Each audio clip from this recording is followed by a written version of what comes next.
blessed to be able to have the coaching staff I did in high school.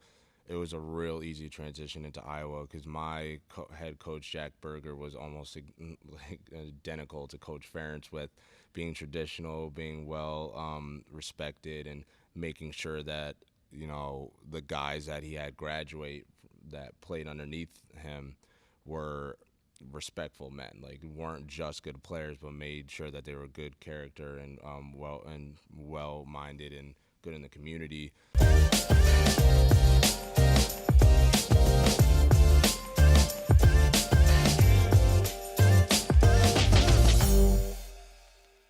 All right, welcome everybody back to the Zoarc Podcast. We're here with Jordan Canzeri, former Iowa Hawkeye running back, current professional football player.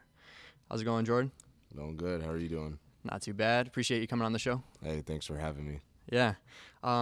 So let's talk about a little bit about your background in sports. What kind of got you into football? I would say growing up, I was one of those kids who, I tried every sport and I learned quick I wasn't really good at it. Like T-ball, I was terrible. And I was actually petrified of the baseball. Like, I don't care if there's a 300-pound guy trying to rip my head off.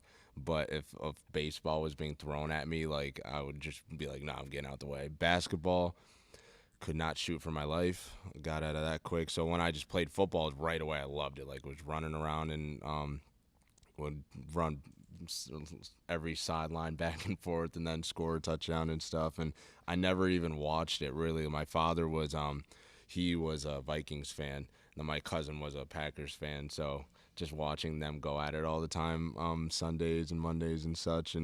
But for me, I just love the game. I didn't watch it on TV. I didn't really have a favorite team at that point. When I was growing up, I just loved the game. So it was just really cool to play with friends and everything, and the bonds that you make from that. And then when I was getting into high school, I was watching, Reggie Bush, and he was obviously a cool guy to, try to, compare yourself to and be like. Yeah. So you talk a lot about how, I would say one of your biggest things that I saw, at least when I watched you play, was your quickness, and you talk about being able to, go maybe sideline to sideline and things like that. And you can compare that to like the Reggie Bush or, very, I would say, more elusive players. What if there was a player that you modeled your game off of? Who were those players? I would say, looking back at my style, and then maybe with guys who have played in the league, I would say Ray Rice a little bit, and then in some cases I would even in high school I would like to say Reggie Bush, but in college I just played a little smarter, more sound, and everything. I really like Le'Veon Bell's patience, but certain things like that was just what I felt gave me the opportunity to play early when I was at Iowa. Was when I first came in, even though like no freshman did it, I studied the playbook that they sent in the mail, and I knew the formations coming in, and I just made sure that I knew the game so well that even if there was somebody a little, better than me or more talented, I could play just from being smarter. So I tried to focus on the little things like, pressing the hole, staying behind the lineman as long as possible, and then bursting and everything, rather than just trying to beat everyone with speed. Because, once you get to the top league, like where we were playing in the Big Ten, everyone's fast. So you had to, take whatever advantage you could get. So just being able to, learn little things about the defenses and use that to, my abilities, and is what I was able to do. So you mentioned studying the playbook and kind of doing the extra things to give yourself a competitive advantage. What are some of the other things that you do or have done in the past to take yourself and kind of set yourself apart? I would say just another thing of like focusing on the small details of techniques. Like, again, I knew I wasn't the biggest, I wasn't the strongest, and I wasn't the fastest, but from day one as a freshman, like when I was watching a person go in front of me, I'd be in the back doing the same footwork, or looking to see, not always watching where they would go, but pretending I was them and seeing where I would have made the cut and if I was wrong with that decision or not. And I was just always critiquing myself in that way, making sure that even though I thought my footwork was good enough, it wasn't. If I thought my cuts were good enough, they weren't. And if I thought I knew the defenses enough, I didn't. So I was just always pushing myself to get better and better and better and better every time. And so, I mean, that was just, like I said, a thing that I felt really helped me, was just being a person who focused on the small details that helped me, even though I wasn't the strongest and fastest. So what are some of the details outside of the game, when you're working on becoming faster, becoming stronger, maybe focusing on recovery or nutrition, or the things that are maybe outside of the game a little bit, but still can help you improve when, in your performance when you're on the field? What are some of the things that you focus on in that regard? Oh, well, I mean, with our really good strength staff that we had with Coach Doyle, he harped so much on us with our nutrition and our sleep and everything. And I was definitely a guy who struggled with that. I like to stay up late. I just have a problem with getting 8 hours of sleep sometimes, but that was something that I knew I needed to focus on. And you don't realize how much that plays into your game, getting the right recovery, eating the right things, and that just helps your body, be healthier and be more prepared for the work that you put it through. And just, with everyday life, when you learn those things and learn the time management and learn the commitment, it just correlates to everything you do.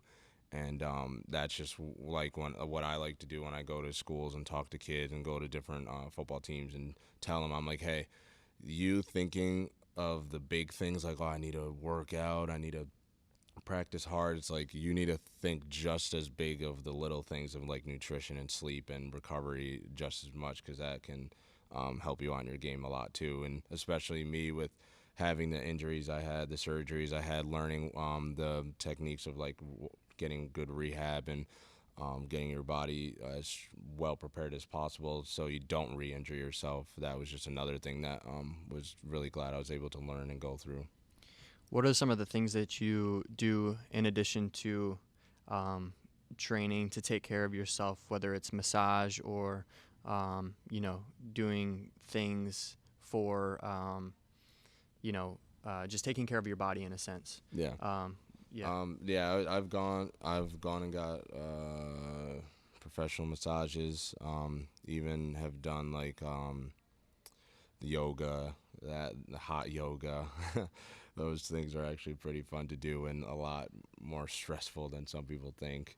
It's definitely a workout too, but stretching is a huge thing. That was something that I needed to do more of, and knew that, and help myself out in that area as well.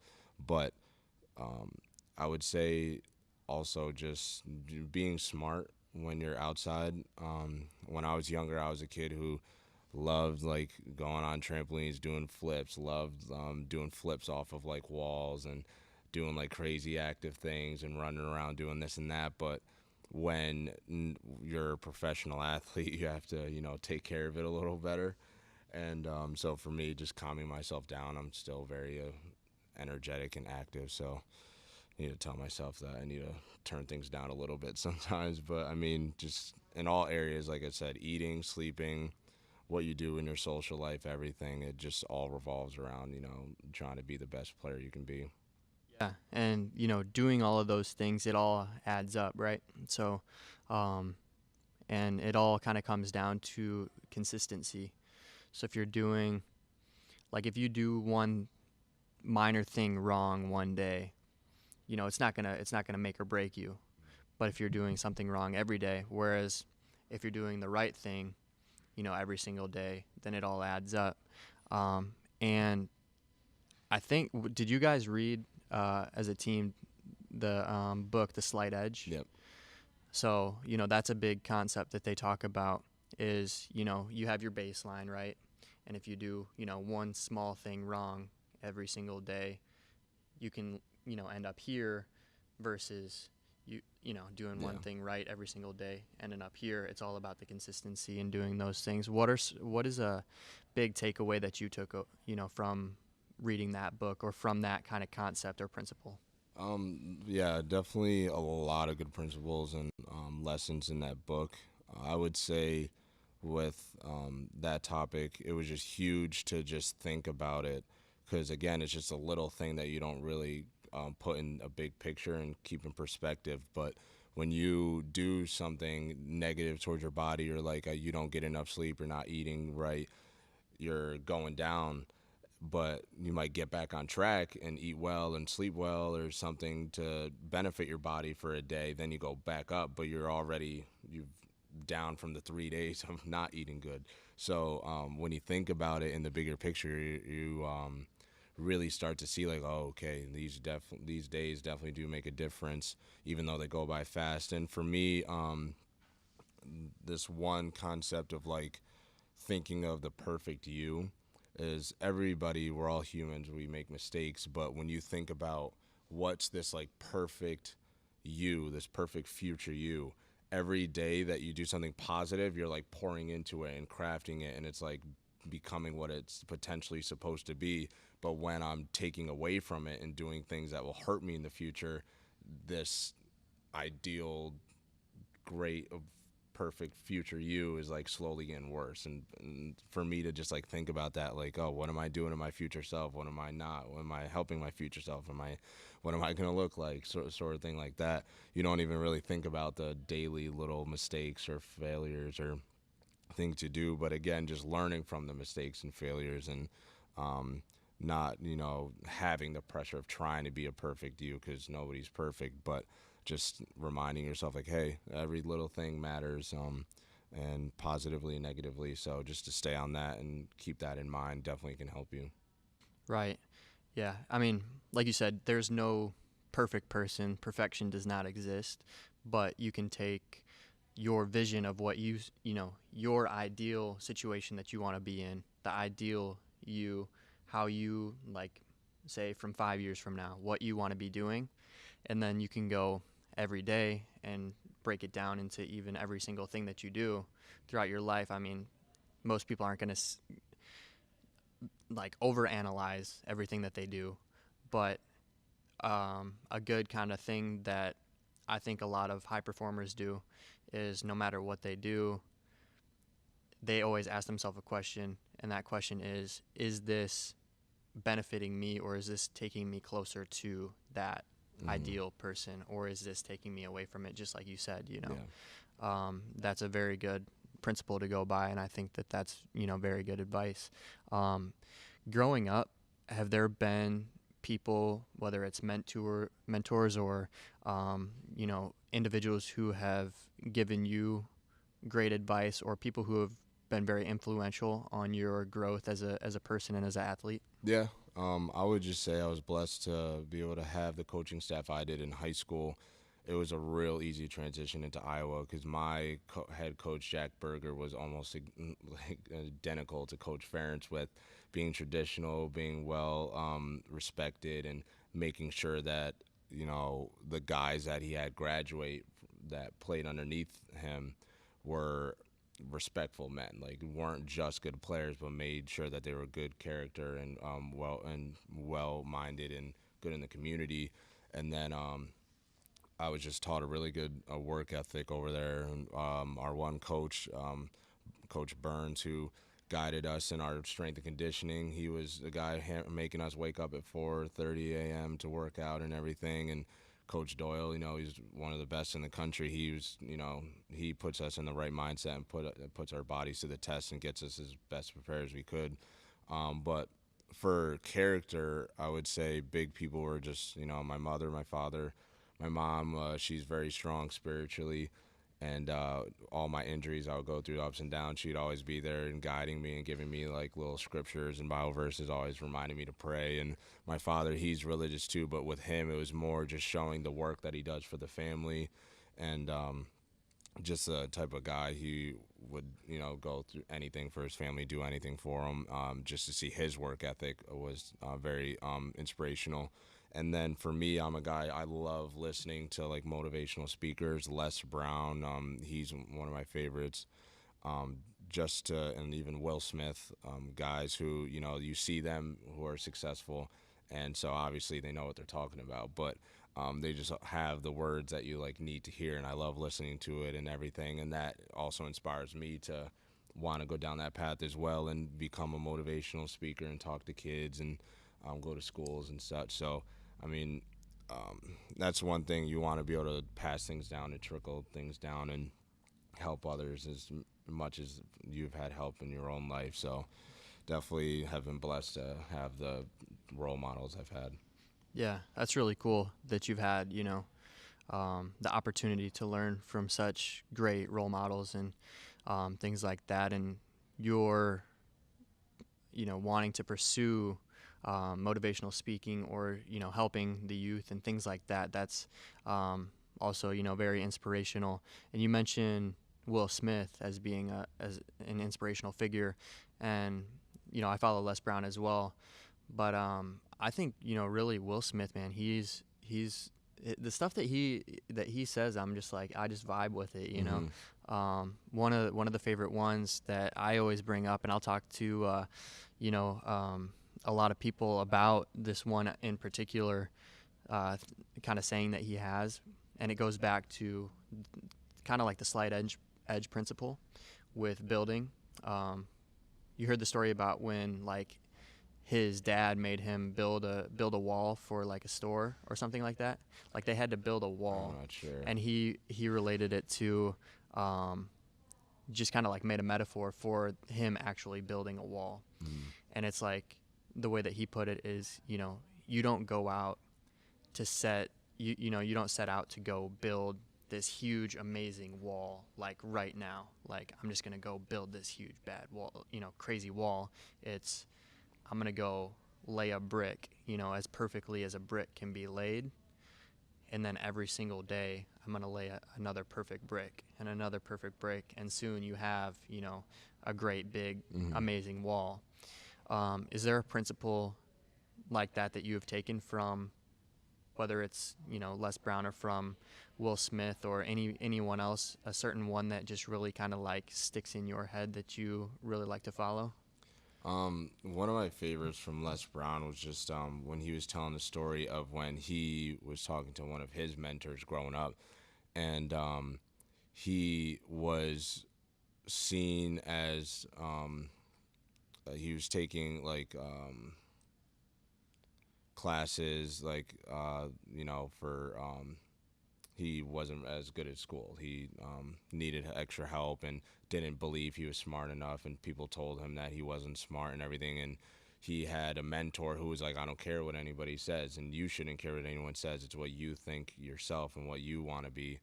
And for him to the background that he had, where he easily could have been a person that could have gone down a path of least success and been involved in all the wrong things, he was able to use it as motivation and get out of it and believe in himself. And he's just a guy that obviously if he can do it from his background, almost anybody can.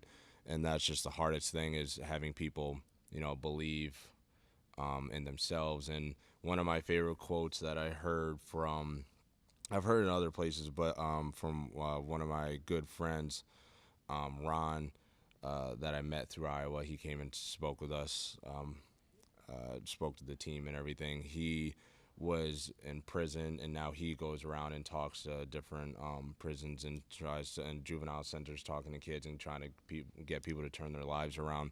And he was saying this one quote of the drunk father, that there was one guy leaving the local jail, and this cop seen this guy dozens of times coming in and out, and he's like, why do you keep doing this to yourself? Why do you keep ending up here? And he's like, what do you expect? My father was a drunk. And then across town, his brother is getting all this recognition and praise at this event for just getting a huge new promotion. And when he's on stage talking, everyone's like, what do you owe to your success? He's like, well, what do you expect? My father was a drunk.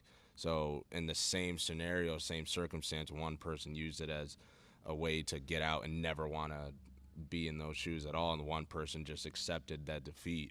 and took it. So that's why I wanted to be like a guy who is a motivational speaker and go to certain schools where kids might not have the same upbringing as I did, and same circumstances, and be born into bad areas, and just show them like, hey, like there's a way out, and you can believe in yourself rather than accept the negative circumstances around you. And that's just such a positive thing to keep in mind, that we all may face the same circumstances, but we just treat them differently. But we don't have the power to stop what happens to us, but we have the power to choose how we take it and how it affects us. So that's just something I try to keep in mind. Yeah, that's a really powerful story. With the drunk father, and just taking that perspective, the two sons going in the opposite directions. It's really just all about your perspective. Like you said, no matter what happens to you, or what, even that's an external, circumstance, it's just how you perceive what happens to you, and what you can do. Like, I personally just like to take every situation and just find the positive out of it. Dwelling on the negative, when I was, younger, I would dwell on the negative way more than I should, and it just tears you down. There's no reason why to, or to put different, circumstances or limitations on yourself because of, what's going on. So that was one of my I remember I read this story, and it was like talking about one of the biggest regrets of people on their deathbeds, and they said the largest one was they wish they didn't stress over the things that they did at that point in time. Like when you're older and you're sitting there looking back, you're just like, why did I stress out about that? Why did I dwell on that? And that was something that I know I have an issue on too. So definitely keeping that in mind, just getting the one positive out of any situation as possible. So just have to make sure you try to live life by that. yeah, and speaking on stress, right now in the situation that we're in terms of just overall in the country, most illnesses and most just, I guess, negative things stem from some sort of stress, right? So, like, for example, people overeat because they're stressed. They undersleep because they're stressed. They, do a lot of negative things, whether it's alcohol or drugs or what have you, because they're stressed out. And we need to find ways to cope with that. And the ways that I think are most beneficial are going to be natural. And, I don't want, a lot of people disagree with me in a sense, since, everything right now is going towards prescription this, prescription that. And I know that there is a need for that in certain situations, but I think we need to just kind of get back to kind of like common sense. Yeah. And get back to just living the way that maybe we're meant to live, because right now it's not hard to see why there's such a rise in obesity, and there's such a rise in everything that goes along with it, whether it's diabetes or and then a lot of these things lead to a lot of mental health issues. Mental health, goes hand in hand with physical health. Yeah. Are there some things that you do for, whether it's to kind of calm your mind or stress relief, or to just take care of yourself, to know that you're, able to provide the best version of yourself? Yeah, I would say one thing that I try to do is just take in the little beauties of things. Like, I'll take the most basic thing and just smile and be like, wow, this, people look over this and it's like nothing. Like, if I'm having a stressed out day, and I'll just close my eyes, sit down in my front lawn on the grass, and just feel the grass on my hands and feel the sunlight or something like that. And you just have to see that, yeah, my circumstances right now are not ideal. Yeah, I'm really stressed out. Yeah, everything seems like it's going backwards. But if you can just sit and just take a breath and just be like, I'm here, and at least I'm blessed with the opportunity to be able to change my circumstances, or do something about it, or at least just change my perspective on it, that can go a long way. And I just think it's obviously a hard thing to do, but we just need to show each other just more love. Like, obviously, there might be somebody I don't agree with their lifestyle. I don't agree with what they're doing. I don't agree with how they eat or how they treat their body or how they treat people. But if I just go to them and combat with them and say, like, what you're doing is wrong, and you need to stop this, you need to change this in a more aggressive way, people, we naturally just defend ourselves. But when you go about things more of in a respectful, loving way, you can just see things differently, see the world differently, and help change people a little more. And that's why I liked working with a lot of kids in the lower income neighborhoods, the high risk children, and they easily could go down the wrong path. And I'll say that to them, like, guys, you guys are not in the best circumstances. Like, oh, I have all these kids that don't have fathers, all these kids that are just around drugs, and to just say to them, you should stop doing that, don't do it, you're not putting yourself in their shoes and trying to understand what they're going through, that a lot of people do. They're like, oh, they're just gang members, or they're this and that, or oh, they're just lazy. But you don't realize how people may take things differently, and the way they've grown up, what's been around them, who's been around them, everything, little influence they've ever had. I don't know what they've been through, so I'm not going to just judge what I see them do outside. I'm just going to show them with love and say, hey, like, I'm a person that's here for you. I'm here to help you. I'll be anybody you can talk to and whatnot. If you need something, I'm here. But also show them that there's a better way. So that's something that I just really aim to do and want to be able to do, and help kids and everything in whatever way possible. Because, I mean, when you were a kid, you always wish you had just, a positive role model if you didn't have one. So being able to, help out somebody in need, or even just help one person, makes a big difference. So that's just what we got to do to show more love. Right. And you talk about, setting that example for people. You can't necessarily set out to change someone's behavior necessarily. It's hard enough to change your own behavior, right? So you kind of have the best way that I've kind of been able to perceive that situation is to take a step back and say, okay, what can I do to improve myself in this area, and maybe just show and lead as an example, and say, this is what I've done in this situation, and I've seen that it's benefited me, and I would recommend, or just show, like I said, lead by example, and they see that. And you talk a little bit about, you mentioned even just getting outside, getting some sunlight, getting in contact with the ground. That's actually a principle that I studied a little bit in terms of, it's called like grounding. So just getting yourself in contact with nature and getting yourself in, because in today's day and age, there's not a lot of times where you actually are just like barefoot out in the grass in your everyday life, unless you're actually kind of like, you decide that you're going to go do that. And that's actually been shown to have health benefits. And as most people know at this point, sunlight is good for you. Providing that vitamin D, and providing just an overall more positive outlook. Being from the Midwest with the harsh winters where it's, gloomy all the time, you see the seasonal depression and things like that. So, I mean, that can be hard being, wintertime, very cold outside. It's hard to, become in contact with nature, get that sunlight that you need. But those are, very important things for your health. And I'm just so big on, like, with health, with relationships. The more positive relationships, obviously, the more healthy you'll be. And I love the one quote that says, you shouldn't aim to see, like, how many people remember you, but aim for, like, how people remember you. And just to think about that, like, I'd rather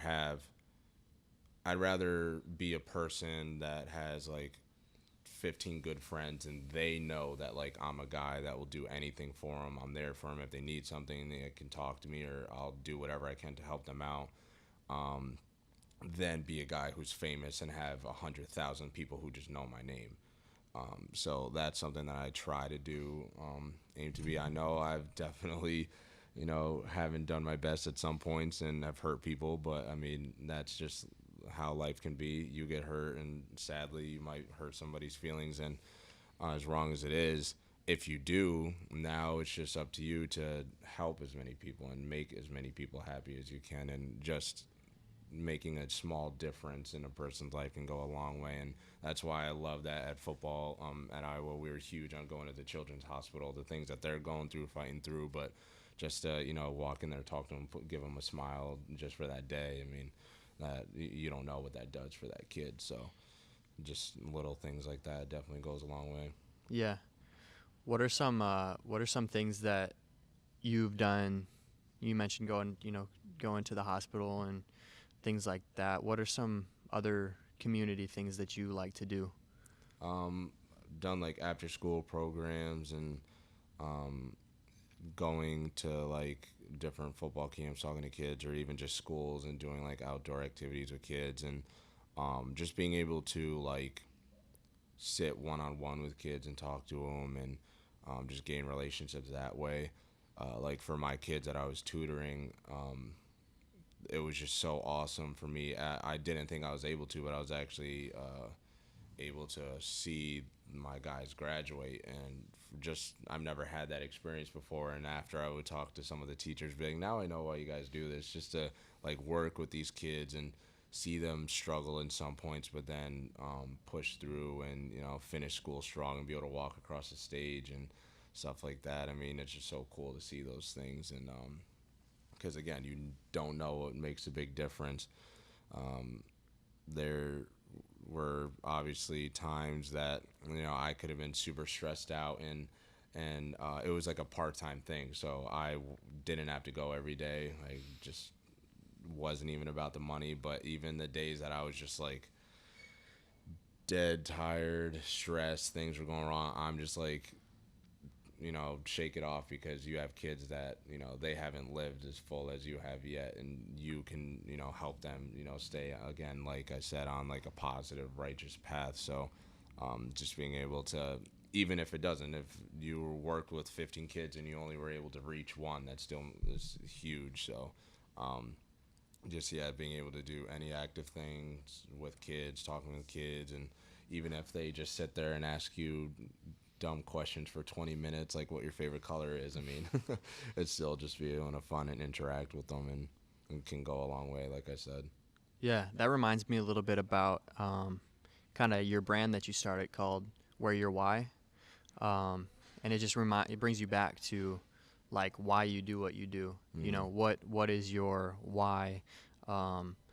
Like why it just kind of like puts things again into perspective of what exactly the outcome that you want and what you want your impact to be. So tell us a little bit about your brand and why you started it, no pun intended, and just a little bit about it. Yeah. So I mentioned, I love just listening to like different inspirational speakers, and even a guy like Will Smith. I just watched one of his movies. I'm drawing a blank on it, but in the beginning of his A Collateral Beauty, in the beginning of his movie, he's talking to his company, and he was saying that, like, what's your why? Why did you come to work today? Not because I'd fire you, but like what pushes you, what motivates you. And that's something that you hear a lot from different motivational speakers. And so I wanted to like use that, but also like take a different direction with it. So the first step of where your why is just finding your why, like what motivates you, what inspires you, who do you do things for, what are you passionate about, what do you want to accomplish. But then wearing your why is wearing your passions like armor and representing it and showing it, so that the people around you know what you're about, know what you want to accomplish, know the type of person you want to be. So hopefully by doing that, you can inspire somebody else around you. And I tell some people this one story of this young guy in my area. He's been working through injuries, football player named Mitch. And he came up to me when I'm training one day, and he's like, "Hey, like, could you tell me and give me some tips of like how to gain weight or what drills I should run and this and that?" And I said, "Yeah, we could definitely get together, do something." He's like, "Oh, and just tell me how much." And I was like, "Yeah, we can talk about it after. Don't worry." And the workout was these circuits, and I just would notice every time I would leave a station and he was the station after me, he was just watching me, and then he would try to do the same weight as me, and if he couldn't, he would just do as much as like as close as what he thought he could. And he was just pushing himself that way by watching me and motivating himself and trying to work up to my level. And he came up to me at the end and he said that again. He's like, "So, like, can we get together?" And I was like, "Yep, we'll get together and I'll do it for free. I want to help you out." He's like, "For free?" Like, "No, I can pay you." I was like, "No, I'm gonna do it for free because you didn't know, but I was watching you the whole workout, and just the work ethic you have, and I can tell you're passionate and you want to work really hard. I'll help you out in any way I can." He's like, "Oh, thank you." And the moral of the story wasn't even that. The point of it was me wearing my why. If I went to that workout and just went through the motions and he was watching me, he would have thought that was acceptable. So if I wasn't pushing myself to the limit and pushing myself in my workouts, he might not have done that as well since he was watching me. And so that's just the thing. You don't know when someone's watching. You don't know when someone is really taking to heart what you said to them. And so for me, I'm just like, I need to at all times be the best person I can be. And even at the times when I'm not the best I am, and like if I am down to something, I need to just be honest and almost vulnerable in a way, like showing your colors and saying like, "Hey, we're not all perfect. I go through things too, but it's again, what am I going to do now? What am I going to take from it? And what am I going to now use to motivate me?" So that was just something that I felt that I could use that concept, wearing your why, wearing your passions like armor, bring it to schools and show these kids like, "Hey, like, we all go through these different circumstances. We all go through ups and downs in life. But if you have this thing, like this badge of like why you do something, and can always, like you said, like slow down, almost like ground yourself and think about it, like, okay, why am I doing this? I'm doing it for my family. Or like, why am I doing this? I want to, do this one day. Like, just being able to have something to always look back on and always like reflect on, I thought was just something that could do really big things for kids, like with character building and focusing on the positives and keeping on the right path. It reminds me of. Are you familiar with Simon Sinek? No. So he's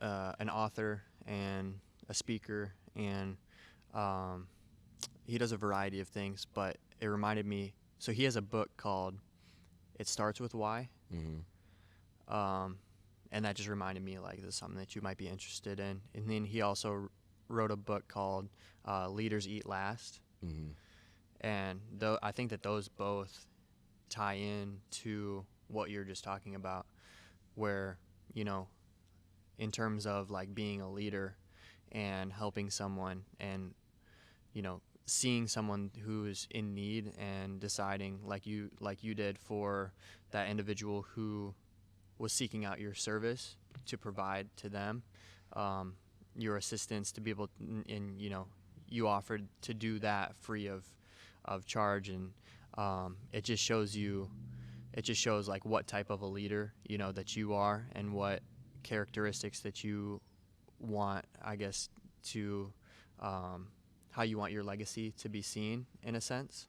Have you ever like thought about legacy and things like that? You talked about kind of like how you would want 15 great friends who know really and respect you and respect your beliefs, than like 100,000 people who are just like fans of you who don't necessarily respect the values or things that you stand for. Is there something in terms of legacy that you think about, or like characteristics that you want? Yeah, because almost along the same like lines of that statement of it's more important of how people remember you rather than how many, is people don't remember really what they see. They will remember you more for how you made them feel.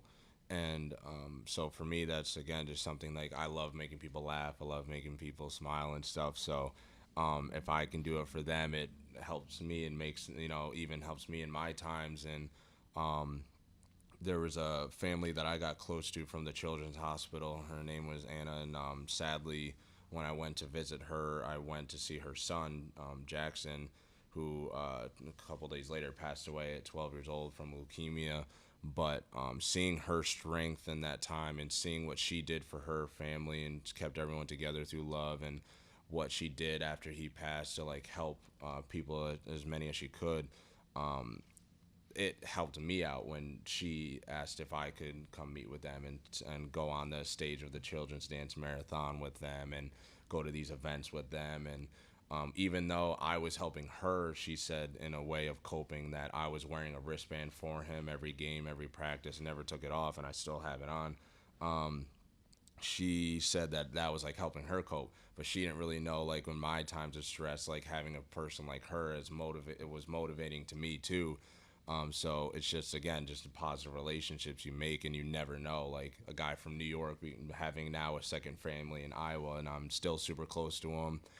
She actually just had a son named Augustus Jordan Ertz, and they used my last name, my first name for his middle name, and I didn't even know what to say when when she asked me, but just definitely blessed to have her as a friend, and her family and everything is just really cool to have in your life. And so again, for me, just thinking about things like that you never know how long a relationship can last and what it could do for people and what they can even do for you. And it just makes a huge difference. So I definitely would say that I try at least to keep legacy in perspective, just of how many people can I affect positively than negatively.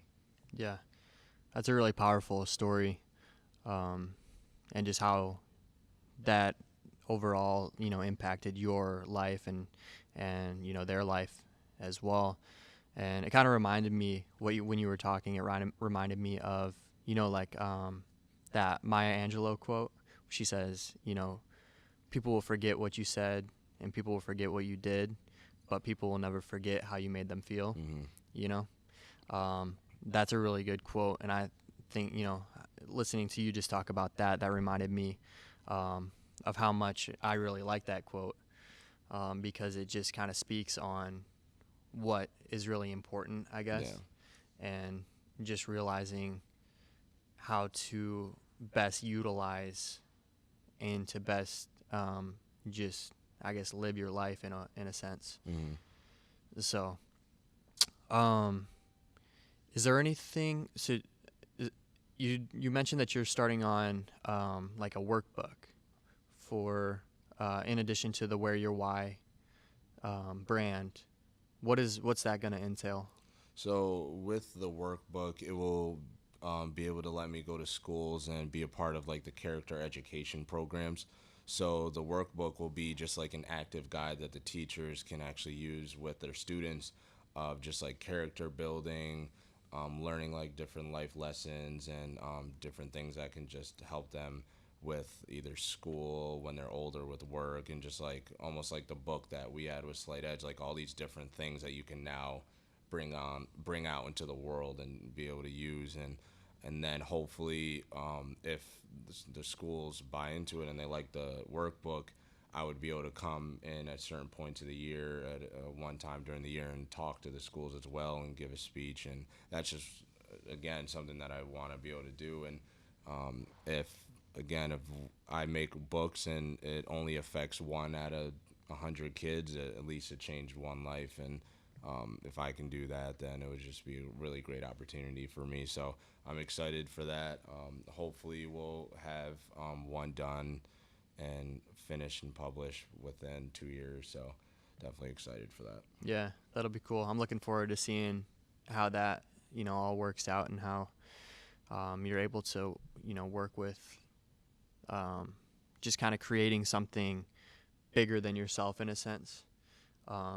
Creating something that can be very powerful, and like you said, whether it helps one person, which I'm sure it'll help more, but just being able to have that impact is very, profound. And what are some things going forward, I guess, like in terms of 5 to 10 years from now? like where do you see yourself at? What are your big kind of goals and things that you're focused on at this time? I would say right now, I would just want to make sure in the next 5 to 10 years that I've created a platform that I am able to reach kids. Um, for me, like striving for the NFL was not just it being a dream of mine. It's something that I've always wanted to do, but also understanding that if I was on that platform, how many kids I'd be able to reach. But just to remind myself that it doesn't matter whether I have success in the NFL or not. I can still put myself out there on a certain platform to be able to reach kids and to be able to reach people and to be able to positive role model for others and to just be a positive friend to many people. So I just want to make sure that I'm grounded in the sense that I have certain things going for me, like the workbook, even thinking of developing like after school programs like Find Your Why, helping kids find what they're passionate about, and just different ways that I'd be able to help as many people as possible, different states. Hopefully, I'd be able to even travel for it. So that's just something that I'll motivate and push myself as hard as I can now to make the money to be able to make things like that possible in the future. But hopefully along the way I'll be able to even have people that will want to join in the movement and as well. And so definitely excited for it and just gotta try to make that happen. Yeah, sounds like, I mean, it's a great vision, and you can see what, how you're already taking the steps to make that a reality. And that's the most important thing is, when you see, everybody can have an idea or they can have a vision, but being able to act on it and, having that courage to take those steps towards, what you want to do. That's the biggest, obviously the biggest part, as of being able to make that happen. A question that I always ask, that I'm going to ask everybody on the podcast is, that Zoarc means maintaining life. And that can have a variety of different ways, that people can look at it. It can be interpreted very differently by different people. Everybody has their own perspective, and no two people have the same perspective on anything. So I like to ask everyone how they would define that. Well, I would define Zoarc as, like you said, like maintaining life, and for me that sense is making as many differences in people's lives as possible, because if I can change just one person's life, if I'm a positive role model to one, hopefully they'll become a positive role model to another, and you just never know how that will branch out. So just maintaining life of showing people compassion, showing people love, showing people kindness, forgiveness, and if I do that to somebody, maybe they'll do that to somebody else, and they'll do that to somebody else, and then it can just branch out that way, and you don't know how many people you'll reach in your lifetime and even the next. So I would definitely say just being a part of this family and everything, and having this opportunity to represent Zoarc, your brand, has definitely been a cool opportunity just to show that there's all these different aspects of life, different walks, different people that are all representing this, but they all have their own different perspective of how to maintain life, and they're all positive and all great things too. So it's just really cool to be able to be a part of that, and to see just the differences that it can make, and just again us doing what we can to be the best possible that can help somebody out in return. Yeah, I appreciate that. And it kind of reminds me of, I think I might have seen a video about just small random acts of kindness. As you said, like if you help someone, maybe that inspires them to help someone else. It's like just kind of the small ones, like you open a door for like a random person, and then it follows, and then it, like, I think it's a video that I saw, it follows that person who walked through the door, and then they maybe pick something up that someone dropped, and then it follows the person who they picked something up, and maybe it's like pushing someone in a wheelchair, across the street or something, and just doing those random little acts. It's pretty cool how like all those things can add up. And that's a really good way to look at maintaining life and just maintaining that positive outlook and positive, just the ability to have a positive impact. So are there different ways that people can reach you or connect with you if they have any concerns, or if they want to just reach out about whether it's the handbook or just to get in contact with you about maybe speaking or just anything else? My Instagram, I changed the name to where_your_y, and so anybody can message me on there or just find me on Facebook. And then also, I didn't upload it, but I will finish my Where Why website, where you would be able to get apparel. But the biggest thing about it that I thought about and I liked was I'm actually going to be doing like videos and interviewing people as well, and just asking them of like different journeys that they've gone through and what's like helped them. Like one of my friends, he was picked on for his weight and for being overweight in high school and stuff, but now he's a strength coach and has a huge client base. And just to see a flip from that, when he easily could have taken it, wrong, negative way, use it as positive way, and found his why to, be the best as he could be and help people not feel the way he did. Just having like videos like that, testimonies like that, you never know, like you said, that just one word or just something that somebody else says could help somebody else watching it. And then I also in the future might also publish my one website I was thinking about doing, which is called Turn Towards Tomorrow.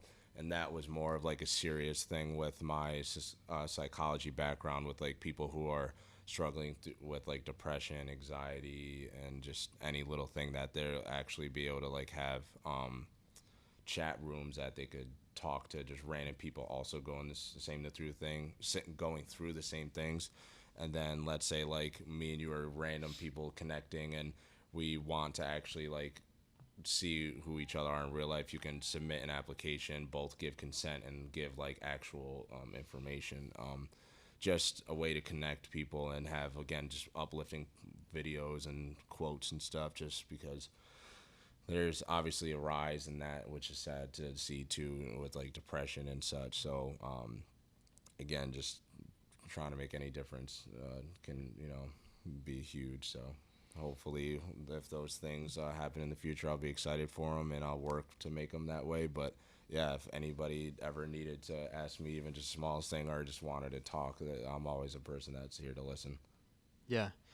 I think, just having the ability to connect with you is very powerful. And I hope that we're able to, just gain some traction through, whether it's through the podcast or through just Zoarc in general, to be able to assist you in providing you with the vision that you're pursuing, and just to be able to help in that regard.